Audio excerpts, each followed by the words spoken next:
Hey guys, this is LordGuy777. Welcome to another episode of Ratchet and Clank Tools of Destruction. In the last episode, we went through those little Raritanium mines with Clank to get some more of these long back flight components, and we are now on the path to get the sixth one. So we just need to do some more swimming. An interesting note while we swim, I found out how interestingly how similar. Ah, yikes! Don't want to die. Oops. That was a mistake. But since we're here, we can upgrade the shock ravager. So give it the more volts upgrade, and give it more ammo, more damage. Probably should have gotten that one earlier. And the voltage multiplier will increase the range of this weapon's electrical shockwaves. This greatly improves the weapon's usefulness in dense close quarter combat. So that will be helpful. Now this is definitely the most powerful of any of the weapons we have in a single attack, but I don't think in the long run the plasma beasts are really that great. But the fusion grenade will be helpful later on. So give it more ammo, bigger area, more ammo, bigger area. Oh, not enough. More damage. And yeah, that's it. We have done our upgrading. And back to the mission at hand. Bit of a detour on accident. Ugh, so these things again. Because I had to clear it out once just to start this. Oh, there we go. Level 3. I had to clear this place out just to start the recording. Because, you know, that place by the Graviton vendor is where you spawn when you load up the game, and I had to walk all the way back here. So back in the water, and what I was trying to mention is how the control scheme in the water made me think of Spyro, which because you have your boost button, stuff like that, and it just made me think about how similar it was, which is funny because Spyro was made by Insomnia Games, which also made Ratchet & Clank Tools of Destruction. The Spyro games are really good games that were for the PS1, if you were not aware.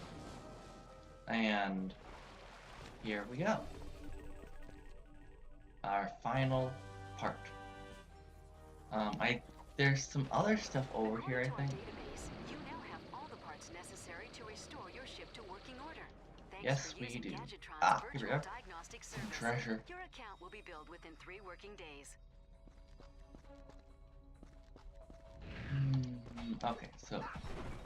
Okay, I was hoping I didn't have to break those with any of my weapons. So now... Okay. Let's move over. Keep on the shock ravager. Is that it? Stop. Stop pressing that. There we go. Oops. Okay. There we go. That's better. I need to switch. I was originally using the circle button to go fast, but I just switched over to the R1 button because that is also an attack button. So now we just need to get over to the ship and repair it. Okay, I think we have all the parts we need. Let's get to work.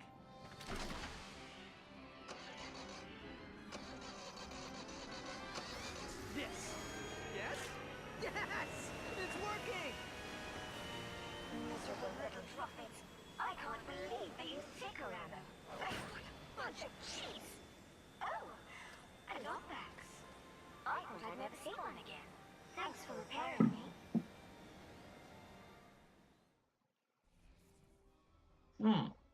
What happened here? Tachyon carved up the city with his army of Drothids. It was a cruel act of retaliation. If only he had known how evil the Cragmites were. Oh, if they had won the Great War, the entire universe would have fallen under their terrible rule. Interesting. What are Drothids? Yeah, sure. We'll call them that. What are Drothids? Unpleasant, dreadful, dreadful, dreadful little creatures from planet Zurich. Tachyon bought their loyalty with Raritanium and recruited them for his own personal army. Good to know. Why would Tachyon attack the Lombaxes? I couldn't say, really. Probably to steal their technology. All his ships, his enforcers, even the nanotech combat armor he gave the Drothids, are all made using stolen Lombax technology. That was kind of rude of him. Where are the Lombaxes? I am sorry. My memory bank seemed to have been damaged in the crash. The last thing I remember was laying down suppressive fire over the court of Azimuth. Okay, can you play this Holobite we just received? Of course. I am equipped with an HD47 optical holoscreen. Hop in. Okay then.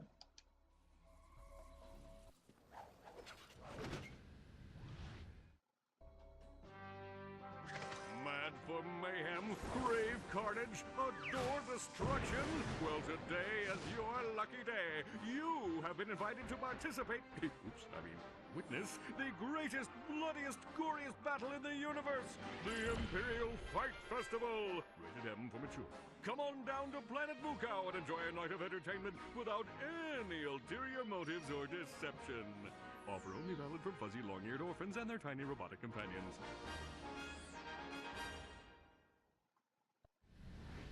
That sounded like Captain Quark.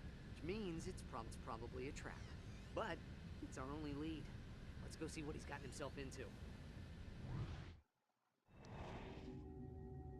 Okay. Yep. Next planet is Planet Mukau. But was it just me, or did you hear Ratchet repeat a word in that last cutscene? Man, it's probably nothing. Let's go off to the thingamajig. Let's go. Loading screen. Well, we have a new ship now, a Aphelion. It's pretty awesome. And is there a cutscene?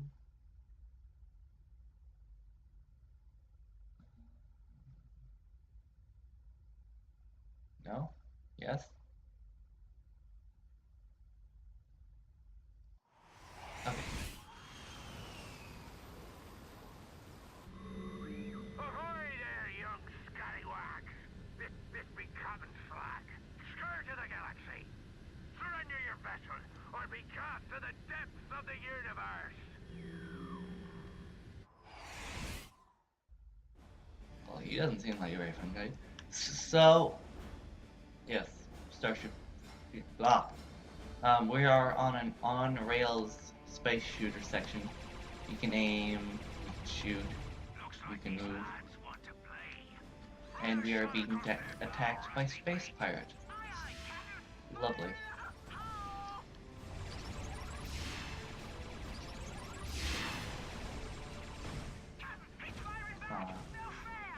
These are probably one of the more unique points of this game. Because, like, yeah, it's an on-rails space shooter, which I don't think we've seen anything like this in a Ratchet & Clank game until this point in time in the series. I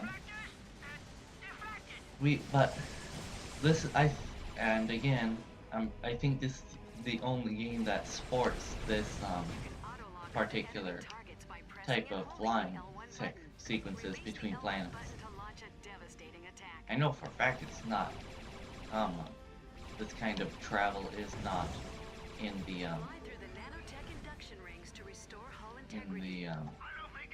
other feature games.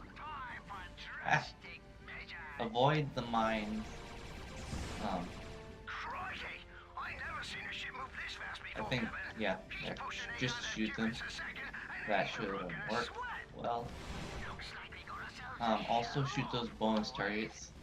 If you hit all the bonus targets, Barrel roll, press either the oh yeah, we can barrel. Shoot the bonus target. You can barrel roll.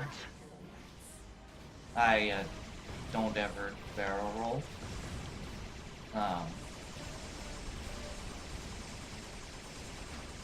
Sorry, wait. I lost my topic. Yeah. Just shoot to win. And don't get hit. Up on that turret. Easier said than done, yeah, but now we are on a literal turret section. With Clank on the battlefield. Yeah, just more now. It's basically the same thing now. Ah, dang it! I always miss that one. Okay, if you hit all the bonus targets, you get a gold bolt. I'm not going for all the gold bolts, but yeah, it's nice to get them because it shows accomplishment. But yeah, basically at this point we're just trying to avoid the large ship and kill some more small ones. Ah, great. I missed one, now I'm gonna miss all the rest of them. Yeah. So, these things I'm pretty sure are healing rings. Yeah, It looks like a pilot demolition. they're healing rings. Okay, yeah.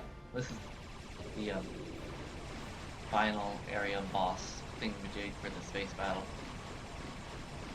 You can see it's health bar.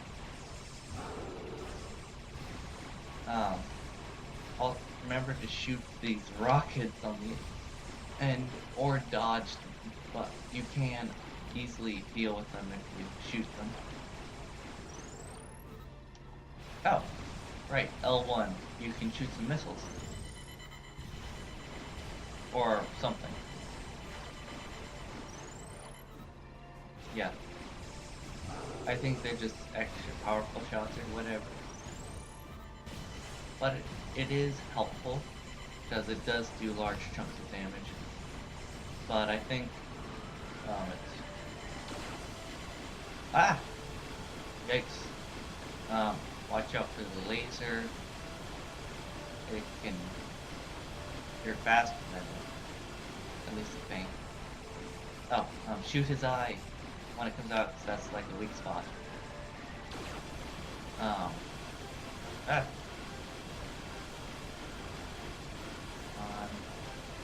I mean, I can't lose this.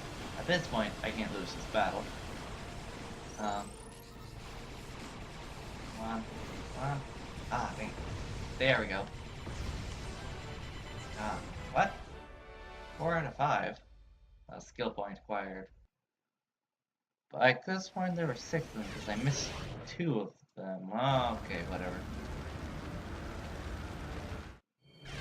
Alright, loading screen. And we are at the Imperial Fight Festival. Gosh, I'm messing up my words so badly in this episode.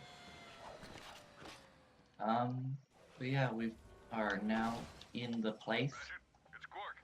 I see you managed to decode my ingenious holowite. I have important information for you. Come find me in the arena. We will come find Quark, go find Quark in the arena in the next episode